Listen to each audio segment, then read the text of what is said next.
Assalamualaikum warahmatullahi wabarakatuh. Kembali lagi bersama channel Catatan Sang Kiai seputar kajian tanya jawab. Dan bagi pemirsa yang mempunyai pertanyaan, dipersilahkan tanyakan melalui kolom komentar.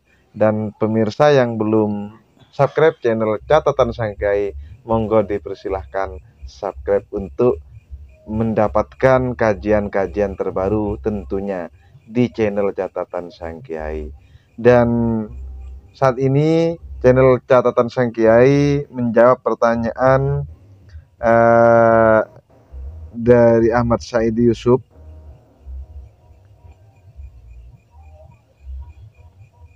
Lebih baik mana antara mengamalkan atau tidak mengamalkan suatu amalan yang tidak dicontohkan oleh Nabi? Seperti itu pertanyaannya, Bu ya. Monggo dijawab, Bu ya. Baik, bismillahirrahmanirrahim. Alhamdulillahirabbil alamin. Wa sallallahu wasallam wa baraka ala sayyidina Muhammadin wa alihi wa sahbihi ajmain.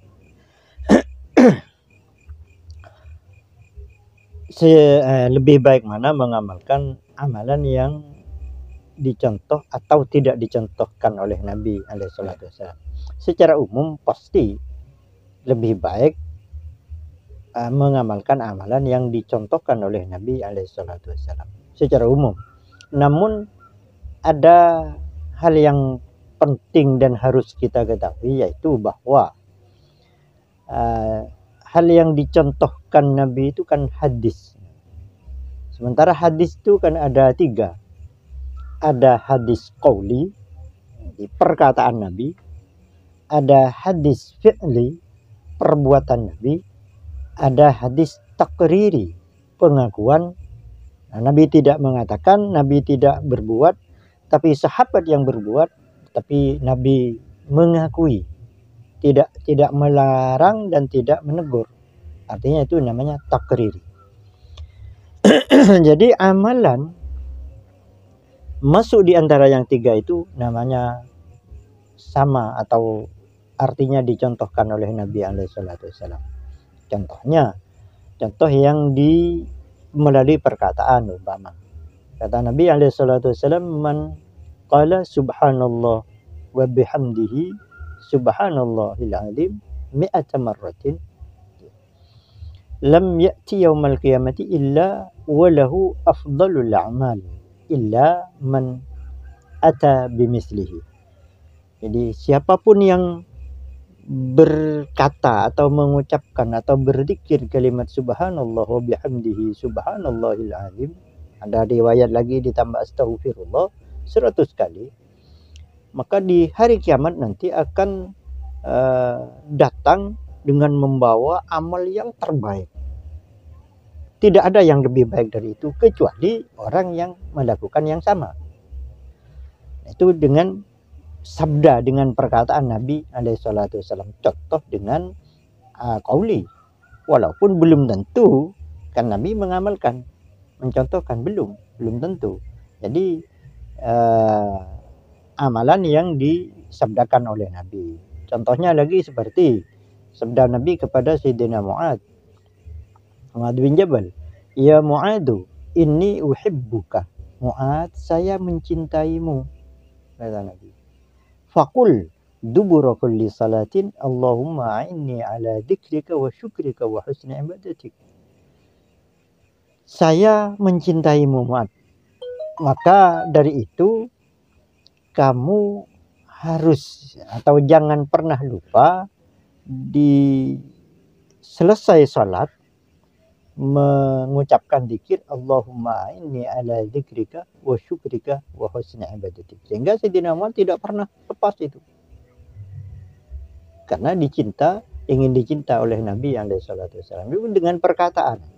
Contohnya lagi seperti dengan perkataan sabda Nabi kepada Sayyidina Ubay bin Ka'ab.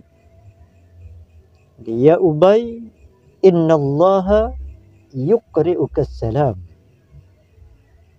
wa amarani an aqra'a hadhihi al-ayah. Ubay, Allah kirim salam kepadaku untukmu kata Nabi. Dan saya diperintah oleh Allah untuk membacakan ayat ini kepadamu. Sayyidina Ubay bin Ka'ab bertanya, wasammanillahu ya Rasulullah. Apakah memang Allah sebut nama saya? Kata Ubay. Qala na'am, Rasulullah menjawab ya. Fabaka Ubay. Ubay tidak ada yang dapat dikerjakan kecuali menangis. Menangis kenapa? Karena disebut namanya oleh Allah. Apa amalannya? Yaitu surat Al-Bayyinah. Lam yakunil ladina kafaru min ahlil kitab wal musyrikina munfakkina hatta ta'tiyahumul bayyinah. Rasulun minallah yatlu suhufan mutahharah fiha kutubun qayyimah, dan seterusnya itu. Itu yang disampaikan oleh Rasulullah kepada Sayyidina Ubay bin Ka'ab. Ubay bin Ka'ab adalah qari'ur Rasul alaihi salatu wassalam. Jadi qari yang sering diperintah oleh Nabi untuk membaca Al-Quran. Nah, itu amalan-amalan yang disabdakan oleh Nabi alaihi salatu wassalam. Banyak itu. Seperti amalan zikir selepas salat, subhanallah, subhanallah, subhanallah 33, alhamdulillah, alhamdulillah 33. Dan Allahu Akbar 33 itu disebut dengan perkataan. Kemudian yang fi'li, yang dicontoh langsung dengan perbuatan Nabi, contohnya seperti salat rawatib, salat sunnah rawatib, salat qiyamul lail, kemudian puasa sunnah, puasa Asyura, puasa Ayyamul Bid, dicontoh oleh Nabi langsung. Nah, Nabi melakukan walaupun tidak mengatakan. Puasa tanggal 10 bulan Muharram seperti hari Senin yang akan datang. Itu Nabi mencontohkan langsung itu. Yang kedua, yang ketiga takriri, pengakuan dari Nabi alaihi salatu wassalam. Contohnya seperti para sahabat melakukan salat membaca surah Al-Ikhlas diulang-ulang. Ya, ada Rasulullah pernah kirim pasukan dipimpin oleh seorang sahabat, kemudian di dalam perjalanan selama diperintah oleh Nabi itu jadi imam, yang dibaca surat Ikhlas diulang-ulang. Akhirnya sahabat yang lain melaporkan atau menyampaikan hal tersebut kepada Nabi alaihi salatu wasallam, bahwa imam kami kok bacanya surat Ikhlas diulang-ulang. Akhirnya Nabi memerintahkan, coba tanya saja dia, kenapa diulang? Setelah ditanya, ternyata saya mengulangnya karena saya sangat mencintai suratul Ikhlas karena berkaitan dengan sifat Allah Subhanahu wa taala. Disampaikan pada Nabi. Sampaikan pada dia bahwa Allah telah mencintai dia. Itu takriri namanya. Nabi tidak bersabda, Nabi tidak melakukan, tapi sahabat yang melakukan. Nabi alaihissalam diam mengakui ya perbuatan tersebut. Banyak hal-hal seperti itu, namanya hadis takriri. Jadi kembali ke pertanyaan, amalan yang disabdakan Nabi, amalan yang dicontohkan Nabi dengan perbuatan langsung, amalan yang dilakukan oleh para sahabat, dan tapi Nabi tidak menegurnya, nah itu semuanya adalah kebaikan-kebaikan dan dicontoh oleh Nabi SAW. Kemudian ada secara lebih luas amalan-amalan itu. Nabi bersabda, man amila amalan laisa alaihi amruna ma laisa minhu, atau man ahdatsa fi amrina hadza ma laisa minhu bahwa raddun. Siapapun yang mengada-ada dalam urusan kita, urusan agama, urusan ibadah, urusan amalan ini, ma laisa minhu, sesuatu yang tidak termasuk dalam urusan agama tersebut, bahwa raddun, ditolak oleh Allah Subhanahu wa taala. ditafsiri oleh para ulama bermacam-macam. Ada yang mengambil zahirun nas bahwa setiap sesuatu yang tidak ada pada masa Nabi itu ditolak oleh Allah karena zahir hadisnya. Kemudian ada yang mentafsiri bahwa sabda Nabi ma laisa minhu, sesuatu yang di luar, bukan urusan agama. Kalau ma huwa minhu, kalau yang termasuk dalam urusan agama walaupun tidak ada di masa Nabi itu tetap diterima oleh Allah Subhanahu wa taala. Contohnya seperti madrasah, sekolah, itu di masa Nabi tidak ada. Iya. Yang sistemnya seperti sekarang maksudnya. Kalau pendidikan sangat banyak di masa Nabi. Nabi kan pendidik, murabbi. Bahkan Nabi kadang-kadang gambar. Jadi nulis di tanah, di pasir, ini hada sabilullah, ini contohnya sabilullah.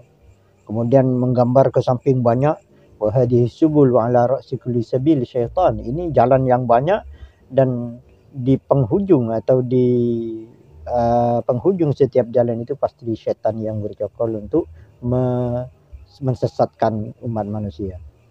Artinya kita harus hati-hati dan harus tahu, harus belajar.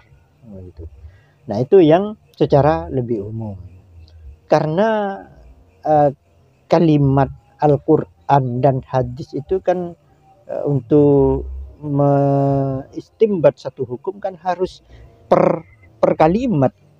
Bahkan kalau huruf jar itu dikaji per huruf jar. Huruf jar itu kan min, ila, an, ala, fi, ruba, ba, kaf, lam. Huruf qasam. Itu per huruf jar itu banyak sekali penggunaannya. Contohnya ba umpama. Ba kalau dengan isim zahir ba itu ada yang bermakna minta tolong, ada yang bermakna dharaf di dalam, ada yang bermakna mengenakan. Contohnya seperti firman Allah, walanabluwannakum bisyai'in minal khawfi. Jadi huruf jar majrur itu kan tergantung muta'allaqnya, tergantung kejadian sebelumnya atau sesudahnya. Lanabluwannakum, bala itu bisyai'in, dikenakan kepada orang oleh Allah Subhanahu wa taala, maka banyak makna ilsaq. Nah, beda dengan bismillah. Bismillah itu tidak ada hubungan dengan sebelum atau sesudahnya, tidak ada. Sehingga bismillah itu silahkan kita mentakdiri masing-masing sesuai dengan perbuatan kita. Jadi umpama kita mau keluar rumah, bismillah saya keluar, bismillah yakhruj. Atau kita mau makan, bismillah akul, bismillah saya mau makan, bismillah saya mau minum, bismillah saya mau bicara, bismillah saya mau tidur, bismillah, dan seterusnya itu. Karena bismillahirrahmanirrahim nya tidak ada kaitan dengan kejadian sebelum maupun sesudahnya. Itu kajian Al-Quran seperti itu, harus seperti itu. Tidak bisa langsung menterjemah dan diamalkan, itu sangat risiko. Itu insya Allah seperti itu. Iya. Untuk pemirsa channel Catatan Sang Kiai, setidaknya kita mengamalkan sesuatu amalan, walaupun yang tidak dikerjakan oleh Nabi itu boleh sah-sah saja dan menjadi baik, namun yang tidak keluar dari garis-garis syariat agama Islam tentunya. Artinya amalan-amalan di luar yang dilakukan oleh Nabi, seperti misalkan di luar Al-Quran, seperti misalkan kita membaca Asmaul Husna dan sebagainya, itu boleh-boleh saja. Walaupun misalkan tidak dikerjakan Nabi, tapi itu baik dan dikerjakan oleh sahabat Nabi,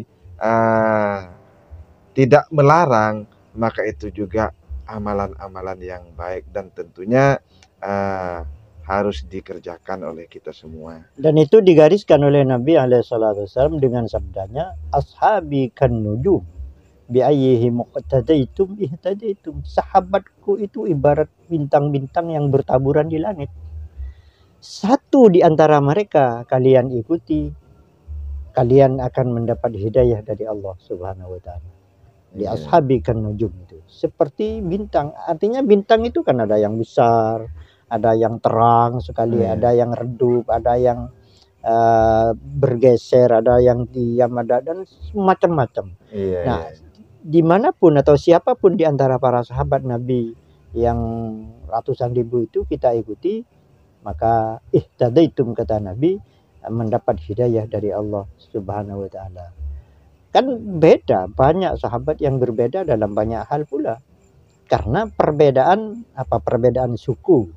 Kalau perbedaan mereka dalam Al-Quran sangat banyak, karena Al-Quran sendiri diturunkan dengan 7 berdasar suku yang ada, suku besar yang ada pada saat itu.